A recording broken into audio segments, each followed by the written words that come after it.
अस्सलामुअलैकुम दोस्तों और साथियों, उम्मीद है आप लोग खैरियत से होंगे।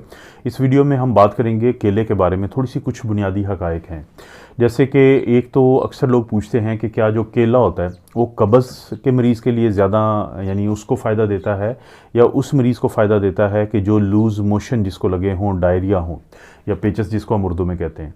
तो ये उसकी वजह क्या है? उसकी वजह ये है कि अक्सर लोग कहते हैं कि एक तरफ हमें बताया जाता है कि जो केला है उसके अंदर फ़ाइबर मौजूद है, और दूसरी तरफ ये बात की जाती है कि जिस भी चीज़ में फ़ाइबर होता है तो वो तो कब्ज़ के मरीज़ों को फ़ायदा देता है।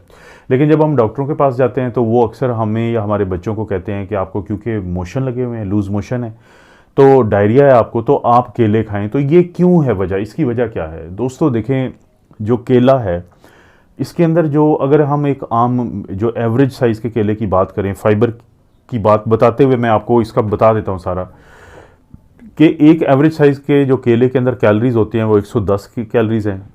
फैट इसके अंदर नहीं है, ज़ीरो है। 1 ग्राम इसके अंदर प्रोटीन है, 28 ग्राम कार्बोहाइड्रेट है। अब इस 28 ग्राम कार्बोहाइड्रेट को आपने याद रखना है कि मैं जिक्र करूंगा कि शुगर का मरीज़ केला खा सकता है कि नहीं, और ये कितनी ज़्यादा ये कार्बोहाइड्रेट है। इसके बाद कुदरती तौर पे जो इसके अंदर शुगर पाई जाती है वो 15 ग्राम है, और 3 ग्राम फाइबर है, और 450 मिलीग्राम जो इसके अंदर पोटेशियम है। तो इसके अंदर देखें, एक एवरेज साइज़ का जो केला है, अगर उसके अंदर 3 ग्राम फाइबर है तो इसका मतलब है कि ये तो कब्ज़ का तोड़ होगा, ये तो कब्ज़ का इलाज होगा।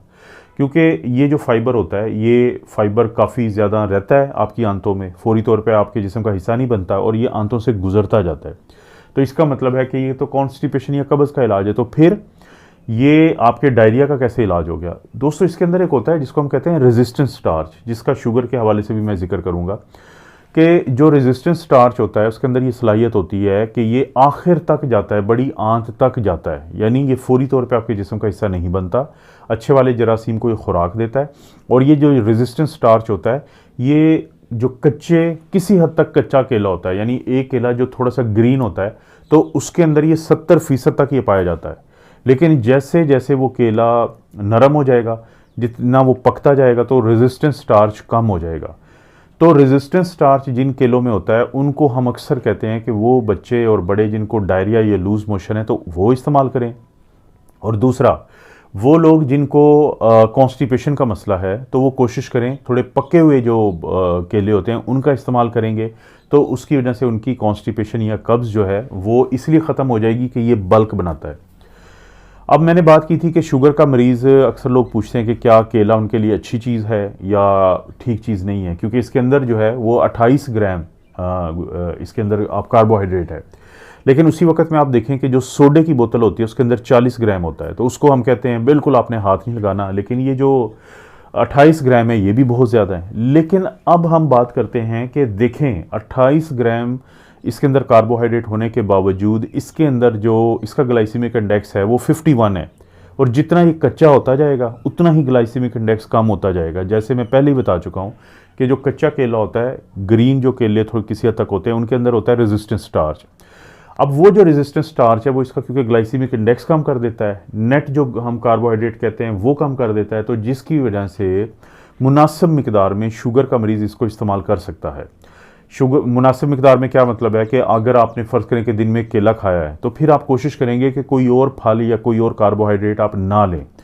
यानी अगर एक अच्छी चीज़ भी है वो आप उसको बहुत ज़्यादा नहीं ले सकते, क्योंकि देखें, शुगर के मरीज़ को इसलिए इसको इस्तेमाल करना चाहिए कि इसके अंदर मैग्नीशियम है जो कि आपकी इंसुलिन का जो अखराज होता है उसको बहुत बेहतर कर देता है आपके पैंक्रियाज से, जिसकी वजह से आपकी शुगर का कंट्रोल बेहतर हो जाना होता है। इसी तरह से इसके अंदर मिनरल्स हैं, इसके अंदर वाइटामिन हैं, यानी विटामिन B6 जो आपके जिस्म के लिए बहुत ज़रूरी होता है उसका 1/4 25% आपको मिल जाता है यहाँ से। इसी तरह से जो विटामिन C बहुत अहम चीज़ है, जो एंटी इन्फ्लेमेटरी है आपके जिस्म के लिए, तो उसका 10% आपको मिल जाता है केले से। इसी तरह जो पोटेशियम, अभी मैंने जैसे जिक्र भी किया था कि वो 450 मिलीग्राम है, पोटेशियम आपके दिल की सेहत के लिए और खून की नालियों के लिए बहुत ज़रूरी है। लेकिन वो लोग जिनका पोटेशियम बड़ा रहता है तो वो केले को इस्तेमाल नहीं करेंगे। इसी तरह से वो लोग जिनका शुगर पहले ही लेवल बहुत ज़्यादा भी कंट्रोल से बाहर है तो वो भी एहतियात करेंगे और इसको इस्तेमाल नहीं करेंगे। वरना जो शुगर का मरीज़ होता है वो केले को इस्तेमाल कर सकता है, लेकिन मुनासिब मिकदार में, बहुत ज़्यादा नहीं, क्योंकि जो केला है पूरा साल आपको मिलेगा। आप इसको अगर इस्तेमाल करते हैं तो बहुत सारे वो लोग हैं कि जिनको जो है वो कैंसर जैसा मूजी मर्ज़ है, ये स्टडीज़ हो चुकी हैं। ख़ास तौर पे जो आंतों का कैंसर होता है रेजिस्टेंट स्टार्च की वजह से, उससे ये बचाने में, जो कोलन कैंसर जिसको हम कहते हैं, तो बहुत ज़्यादा मदद करता है। इसी तरह से जो आंतों के इब्तदाई हिस्से होते हैं, छोटी आंत के, जिसको डुओडेनम या ड्यूडेनम और जेजुनम कहते हैं, तो उनके कैंसर से भी बचाने में बहुत ज़्यादा मदद करता है। लेकिन कुछ लोगों को इसको इस्तेमाल नहीं करना चाहिए, यानी वो लोग जिनको रेशा बहुत ज़्यादा बनता हो, जिनको खांसी ज़ुकाम बहुत ज़्यादा रहता हो, तो अक्सर लोगों को, इस तरह के लोगों को, जो केला है वो आपको खांसी और ज़ुकाम ज़्यादा करवाता है, रेशा आपका ज़्यादा बनता है, तो उनको हम मना करते हैं। इसी तरह से एक मरीज़ों की कैटेगरी होती है जिसको हम कहते हैं IBS, इरिटेबल बाउल सिंड्रोम। जो इरिटेबल बाउल सिंड्रोम के मरीज़ होते हैं, तो उनको, ये वो लोग होते हैं जिनको स्ट्रेस की वजह से अक्सर उनको या कब्ज़ रहेगी या लूज़ मोशन रहेंगे और बार बार पेट में दर्द रहता है, कोई समझ नहीं आती। डॉक्टर को बार बार दिखाते हैं तो वो कहते हैं नहीं बाकी सब तो ठीक है, आपके फ़लाँ टेस्ट भी ठीक है। तो उस तरह के जो मरीज़ हैं, क्योंकि ये गैस ज़्यादा बनाता है केला, तो उनको फिर नहीं लेना चाहिए। और सबसे आखिर में वो लोग कि जिनको एलर्जी होती है फलों से, वो लोग जो केला खाने के बाद उनके जिस्म पे खारिश शुरू हो जाती है या निशानात बनना शुरू हो जाते हैं, तो उनको इसको इस्तेमाल नहीं करना चाहिए। वरना अक्सर जो लोग हैं उनके लिए केला, अगर आप देखें, वो लोग जो एक्सरसाइजेज़ करते हैं उनको तो हद से ज़्यादा फ़ायदा है कि अगर आपने कोई वर्कआउट करना है, आपने एक्सरसाइज करनी है, तो आप एक ऐसी चीज़ इस्तेमाल कर लेंगे जिसके अंदर मिनरल्स हैं, वाइटामिन्स हैं, मैग्नीशियम है, पोटेशियम है, जिसके अंदर कार्बोहाइड्रेट कुदरती तौर पे है, फाइबर भी है, बजाय इसके कि आप कोई बॉटल पी रहे हैं। इसी तरह से वो लोग जो एक्सरसाइज करने के बाद जिनको जिस्म में सोजिश रहती है, दर्द रहता है, तो इसके अंदर क्योंकि डोपामीन मौजूद होती है और ख़ास तौर पर इसका जो छिलका होता है उसके अंदर तो 50 गुना ज़्यादा डोपामीन मौजूद होती है, तो दर्द का जो एहसास होता है वो कम होता है। अगर आपने कोई एक्सरसाइज करने के बाद, काम करने के बाद आपको जिस्म में दर्द रहता है, तो केले के अंदर ऐसे अज्जा मौजूद हैं जो आपको इन दर्दों से बहुत ज़्यादा निजात दिलाते हैं। तो मुझे उम्मीद है कि केले के बारे में जो आम से सवालात आपके जहन में पैदा होते हैं, तो उनका किसी हद तक जवाब मिला होगा इस वीडियो से। आपको पता है इस चैनल पे इस तरह की वीडियोस मिलती रहती हैं। वीडियो को लाइक करें, चैनल को सब्सक्राइब करें। कोई भी वीडियो अच्छी लगती है तो दोस्तों, रिश्तेदारों से शेयर करने के लिए नीचे शेयर का ऑप्शन है, उसको ज़रूर इस्तेमाल करें।